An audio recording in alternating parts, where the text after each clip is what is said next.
सत्यवतीचा जन्मवृत्तांत आणि व्यासाचा जन्मवृत्तांत अशी कथा या ठिकाणी सांगितली। पराशर ऋषीपासून सत्यवतीला असताना त्या ठिकाणी व्यास झालेले, व्यास महाराज झालेले। साक्षात भगवान विष्णूचा अवतार म्हणजे व्यास महाराज आहेत। व्यासाला जगाला ज्ञानाचा उपदेश करायचा होता म्हणून व्यासाचा अवतार झालेला आहे। भगवंताचे 24 अवतार आहेत। भगवंताच्या 24 अवतारामध्ये व्यास नावाचा जो अवतार आहे हा 17वा अवतार आहे। या ठिकाणी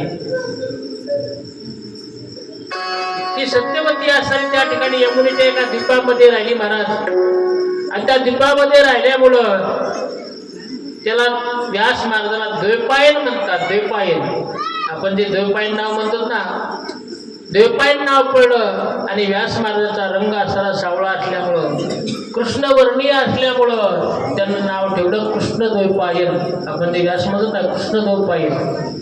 यमुनेच्या द्वीपामध्ये जन्म झाल्यामुळं आणि कृष्णवर्णीय असल्यामुळं त्यांना या ठिकाणी कृष्ण द्वैपायन म्हणतात। व्यास लहानाचे मोठे झाले आणि लहानाचे मोठे झाल्यानंतर त्या ठिकाणी त्यांना सारी त्यांची विद्या होती।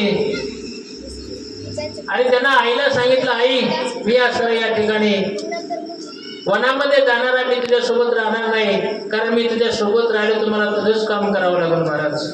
कारण आईचं काम काय होतं, कारण ती कोळ्याची कन्या होती, देवर कन्या होती, मला नाव हाकावं लागल आणि नावेचं काम करावं लागल, आणि माझा अवतार असला, माझा जन्म त्याच्याकरता झाला नाही, मी तुझा त्याग करतो। आणि व्यास महाराजांनी आईचा त्याग केला आणि व्यास महाराज असणारे वनामध्ये निघून गेलेले आहेत।